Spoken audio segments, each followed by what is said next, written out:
शुभ चिंतकों के जी तोड़ परिश्रम ने उन्हें उनके लक्ष्य तक पहुंचा ही दिया।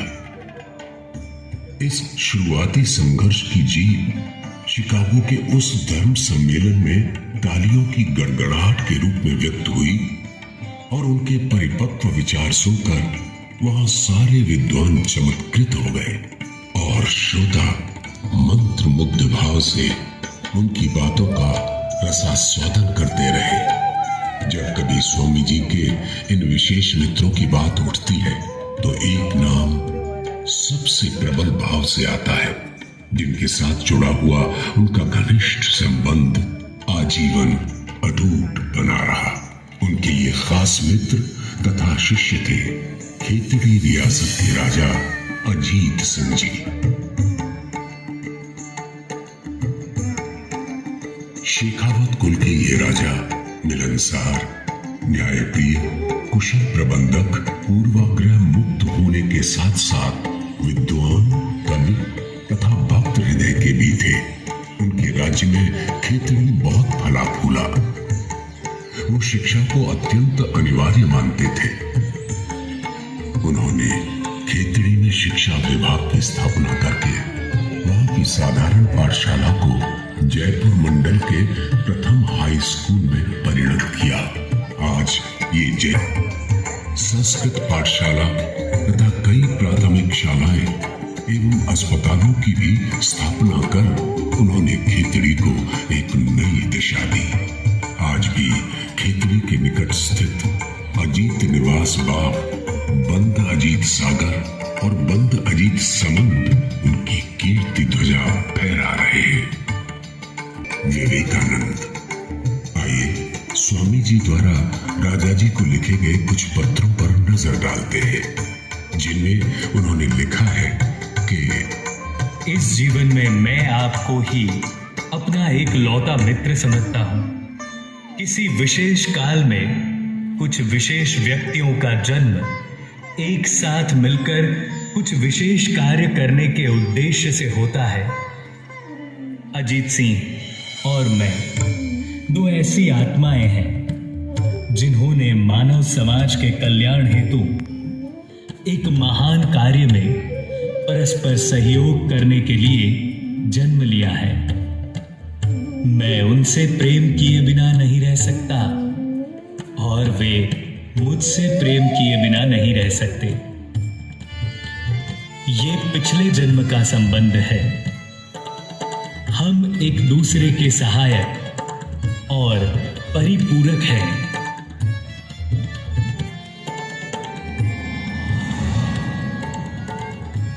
स्वामी जी के जीवन में जिन स्थानों तथा व्यक्तियों ने सर्वाधिक महत्वपूर्ण भूमिकाएं अदा की हैं, उनमें खेतड़ी नगर और राजा बहादुर अजीत सिंह का नाम सबसे ऊपर आता है। सोचकर देखिए, जिस घटना से इस घनिष्ठ रिश्ते की शुरुआत हुई, उनके बीच की वो पहली मुलाकात कितनी महत्वपूर्ण रही होगी। अपने भारत भ्रमण के दौरान जब स्वामी जी माउंट आबू में ठहरे हुए थे, उसी समय राजा बहादुर अजीत सिंह से उनकी पहली मुलाकात और बातें हुई। राजा बहादुर ने स्वामी जी के सामने दो प्रश्न रखे। स्वामी जी, जीवन क्या है? एक अंतर्निहित शक्ति मानो निरंतर अपने स्वरूप को अभिव्यक्त करने की चेष्टा कर रही है और बाह्य प्रकृति उसे दबा रही है। प्रतिकूल अवस्थाओं के बीच जीव के आत्म स्वरूप को अभिव्यक्त करने को जीवन कहते हैं। अच्छा, तो स्वामी जी, फिर शिक्षा क्या है? विचारों का स्नायुओं के साथ घनिष्ठ संबंध स्थापित करवाने को शिक्षा कहते हैं। भावों के दृढ़ संस्कारों के रूप में प्रत्येक शिरा और स्नायु में व्याप्त हो जाने को शिक्षा कहते हैं।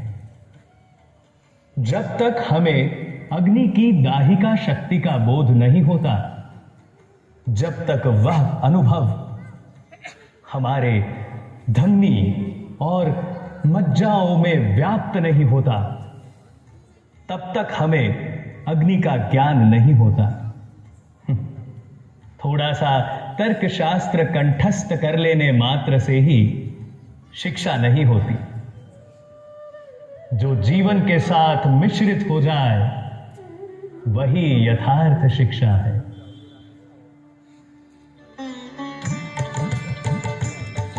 प्रश्नों के समुचित उत्तर पाकर सदा के लिए राजा बहादुर स्वामी जी के अनुरागी हो गए, और सच कहें तो उनका ये प्रथम परिचय ही एक सुदृढ़ प्रेम के बंधन में परिणत हो गया।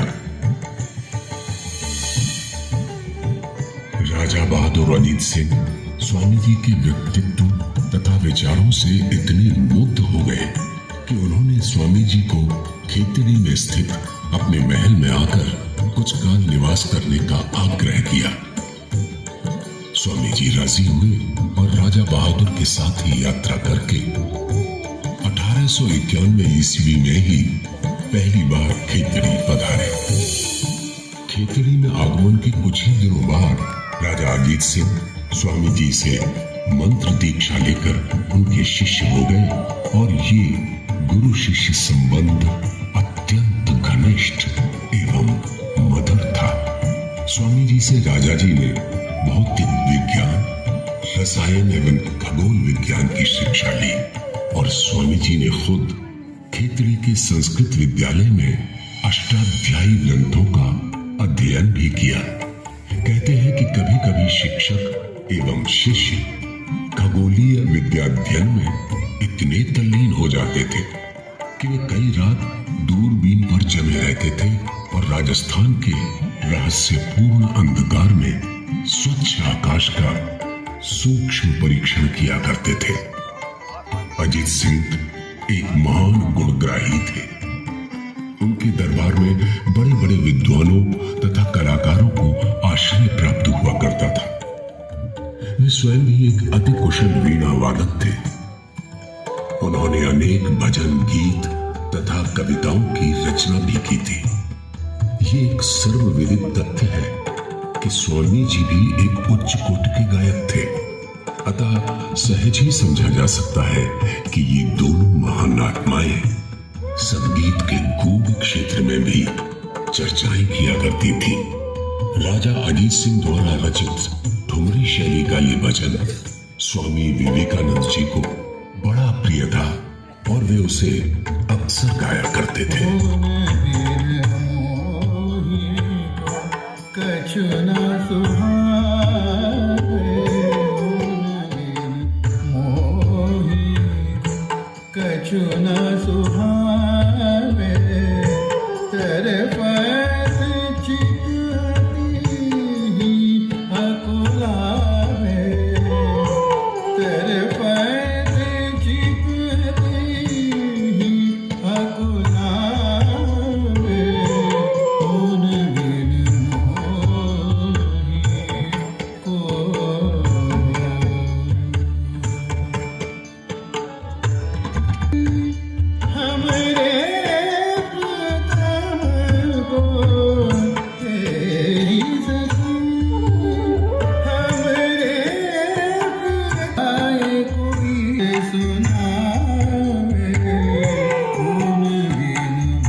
खेतड़ी में एक शाम जब स्वामी जी और राजा बहादुर छत पर बैठे चर्चा कर रहे थे, उसी समय एक प्रौढ़ा गायिका नीचे गीत सुनाने के लिए आई।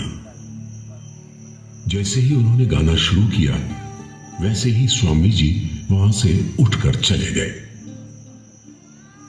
ये देखकर वो गायिका स्वामी जी की असहजता को भांप गई और करुण स्वर में उन्होंने सूरदास जी का ये भजन गाया।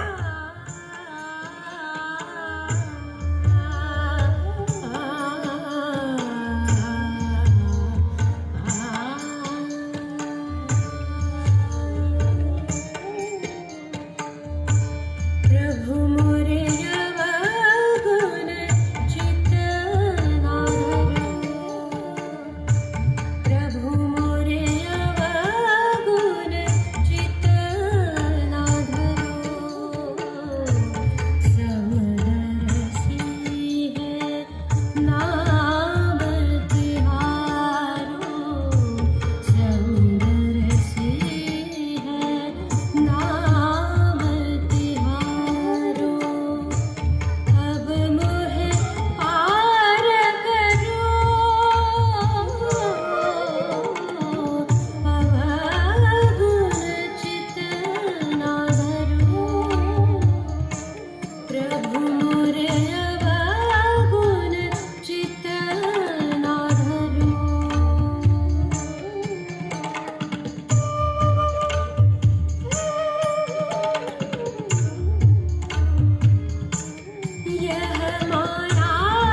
समुद्र से है नाम तिहारो, समुद्र से है नाम तिहारो, अब मोहे पार करो,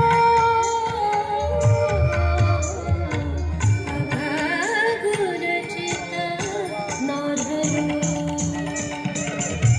प्रभु मोरे अघागुर चित न धरो,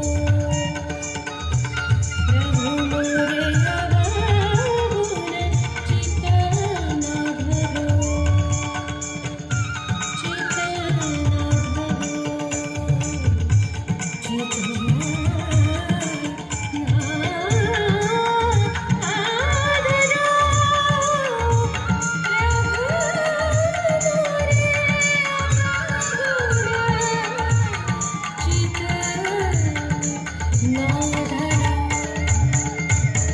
भजन समाप्ति पर स्वामी जी बोले, मुझे क्षमा कर दो माता, क्षमा कर दो।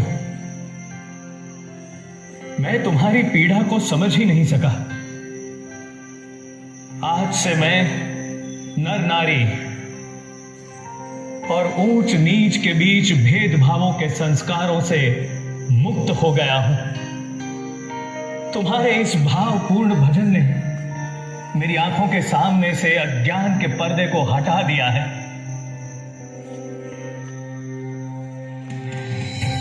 अपनी जीवन यात्रा के दौरान स्वामी जी कुल 3 बार खीतड़ी पधारे थे। बार आगमन में से 1891 में हुई उनकी पहली यात्रा को सानिध्य यात्रा, 1893 में हुई दूसरी को आशीष यात्रा और 1897 में हुई तीसरी यात्रा को अभिनंदन यात्रा के रूप में प्रस्तुत किया जा सकता है। उनकी पहली यात्रा की झलक हम शुरुआत में ही पा चुके हैं। 1893 में राजकुमार जयसिंह के जन्म का उत्सव था। शेखावटी में पहले कभी किसी ने ऐसा समारोह नहीं देखा था। खेतड़ी के राजप्रासाद में बड़ी धूम मची हुई थी। अनेक राजाओं तथा नवाबों के साथ ही साथ वहां विद्वानों, संगीतज्ञों, कवियों तथा याचकों का भी जमावड़ा एकत्र हुआ था। राजा जी के लिए ये सारा उत्सव बिना स्वामी जी के अधूरा सा था। अतः उनके आग्रह करने पर स्वामी जी इस जन्मोत्सव में सम्मिलित होने को तथा नन्हे से कुमार को आशीर्वाद और शुभकामनाएं देने खेतड़ी पधारे। ये थी उनकी दूसरी खेतड़ी यात्रा। उन दिनों स्वामी जी अमेरिका जाने की तैयारी में व्यस्त थे, तो भी वे राजा जी का सप्रेम आग्रह टाल नहीं सके। इस यात्रा के दौरान दोनों के बीच स्वामी जी की अमेरिका यात्रा विषयक कुछ कठिनाइयों पर भी चर्चा हुई। स्वामी जी हमेशा कहते थे, एक समय आता है जब मनुष्य अनुभव करता है कि थोड़ी सी मनुष्य की सेवा करना लाखों जप ध्यान से कहीं बढ़कर है। राजा जी ने अपने मित्र की इस चुनौती, इस वित्तीय अभाव को समझते हुए स्वेच्छापूर्वक अपने गुरुदेव की इस यात्रा की पूरी व्यवस्था की जिम्मेदारी अपने ऊपर ले ली और अपनी सेवा प्रदान की। शायद इसी कारण स्वामी जी ने अपने एक पत्र में ऐसा लिखा था, भारत के कल्याण हेतु मैं जो थोड़ा बहुत कर सका हूं, यदि राजा जी से मेरी भेंट नहीं हुई होती तो मैं वह सब नहीं कर पाता। खेतड़ी नगरवासी स्वामी जी के प्रति बड़ी श्रद्धा, प्रीति तथा सम्मान का भाव रखते थे। वे राजा जी के साथ जैसा स्नेहपूर्ण आचरण करते थे, वैसा ही उनका वहां के सभी लोगों के साथ प्रेम संबंध जुड़ गया था। 1897 ईस्वी के 12 दिसंबर का दिन खेतड़ी के लिए एक बड़ा ही स्मरणीय दिन बन गया। इस दिन स्वामी जी ऐतिहासिक शिकागो धर्म सम्मेलन से लौटने के बाद खेतड़ी पधारे से भरी उनकी तीसरी खेतड़ी यात्रा। उस समय पूरा खेतड़ी नगर उत्साह और आनंद से मतवाला हो गया था। ये गरिमामय हर्षोल्लास के मध्य मरुस्थल में आध्यात्मिक प्रेरणा की धारा बहाना मानो उनकी तीसरी खेतड़ी यात्रा का नैसर्गिक विधान था।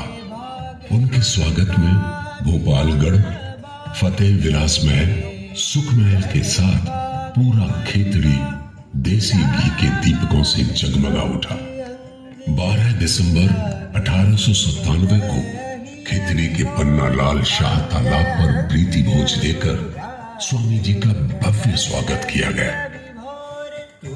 2011 से लेकर आज तक 12 दिसंबर का ये ऐतिहासिक दिवस खेतड़ी में खेतड़ी विरासत दिवस के रूप में धूमधाम से मनाया जाता है। आए प्रभु आज आनंद सब हो रे। अपनी परिव्रज्या के दौरान स्वामी जी कई नामों से जाने गए। विविदिशानंद, विवेकानंद, सच्चिदानंद। क्या आप जानते हैं कि स्वामी जी जिस विवेकानंद नाम से विश्व विख्यात हुए, वो नाम उन्होंने कब और कैसे धारण किया? जो भगवा पगड़ी और वस्त्र वे पहनते थे, क्या उसके पीछे के वृत्तांत से आप परिचित हैं? स्वामी जी, आपका नाम बड़ा कठिन है। बिना टीकाकार की सहायता के किसी भी साधारण व्यक्ति के समझ में नहीं आ सकता, और इसका उच्चारण भी सहज नहीं। और इसके अतिरिक्त अब तो आपका विविदिशा काल भी समाप्त हो चुका है। अच्छा, तो फिर राजा जी आप ही बताइए, आपको कौन सा नाम पसंद है? मेरी समझ में आपके योग्य एक नाम है, विवेकानंद।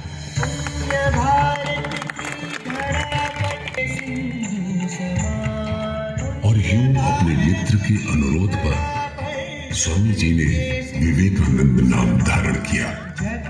ये नाम कितना प्रसिद्ध, प्रतिष्ठित और प्रिय हुआ, इस तथ्य से हम भली भांति परिचित हैं। इतना ही नहीं, बल्कि उनकी ये प्रतिष्ठित छवि, ये पगड़ी भी उन्होंने खेतड़ी नरेश राजा बहादुर अजीत सिंह के आग्रह पर ही धारण की। आज उनका राजस्थानी पगड़ी वाला चित्र और विवेकानंद नाम स्वामी जी की पहचान बन चुकी है।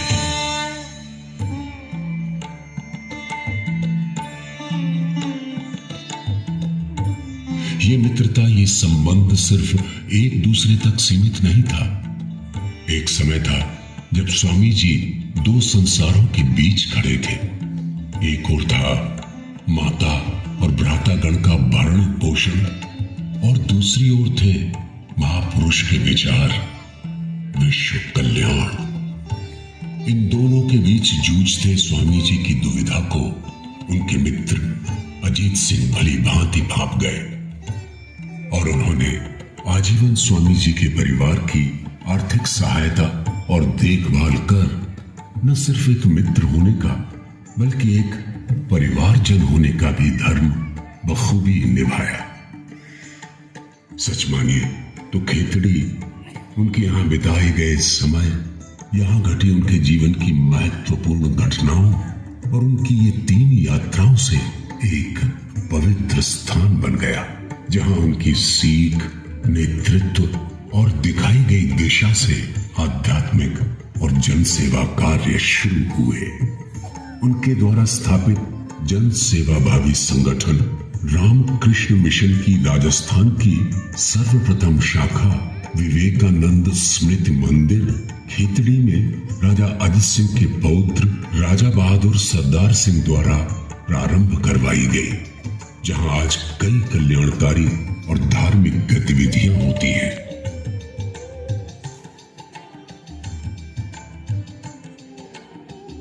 स्वामी जी की स्मृति से परिपूर्ण ये जगह, जहां वे अपनी खेतड़ी यात्रा के दौरान ठहरा करते थे, वहां अजीत एक संग्रहालय स्थापित किया गया। ये कमरा जो आप देख रहे हैं, अपनी खेतड़ी यात्रा के दौरान स्वामी जी अक्सर यही ठहरा करते थे और यहीं पर राजा जी के साथ उनकी आध्यात्मिक चर्चाएं भी हुआ करती थी। इसी कक्ष को आगे चलकर ध्यान कक्ष में परिवर्तित किया गया। इन दोनों महान आत्माओं द्वारा एक दूसरे को लिखे गए अनेक पत्र उनकी इस अनूठी आत्मीयता के साक्षी हैं। ये पत्र आज भी बेलूर रामकृष्ण मिशन संग्रहालय में संजो कर रखे गए हैं। आज जिस धरती पर आप बैठे हैं, वो धरती एक ऐसी दोस्ती, एक ऐसे गुरु शिष्य संबंध की जीवंत गवाह रही है जो न केवल खेतड़ी वासियों के लिए बल्कि पूरे विश्व के लिए प्रेरणा का एक महान केंद्र है। इस अटूट संबंध की अनेक गाथाएं खेतड़ी वासियों की केवल जुबान पर नहीं बल्कि हृदय में भी सहज बसी है। यहाँ का चप्पा चप्पा, हर गली गलियारा, चौराहा, मॉल, हर हृदय स्वामी जी की स्मृति से परिपूर्ण है। ये कैसा अनूठा संबंध था, ये कैसा घनिष्ठ नाता था, जहां एक की दुविधा दूसरा बिना कहे समझ जाता था। सलाहकार हुए, गुरु शिष्य हुए, परिपूरक या फिर मित्र हुए, कुछ रिश्ते नाते सच मानो बिना नाम दिए ही अमर हुए। नजर उठाकर देखो, खेतड़ी के इस काले नीले आसमान में दो तारे जरूर दिखेंगे तुम्हें, चमचमाते एक दूसरे के साथ में। हाँ, यही है वो दो पराक्रमी आत्माएं, यही है वो ओज जो बिन कुछ कहे चुपचाप वहां से फैला रही है खेतड़ी की इस तरह पर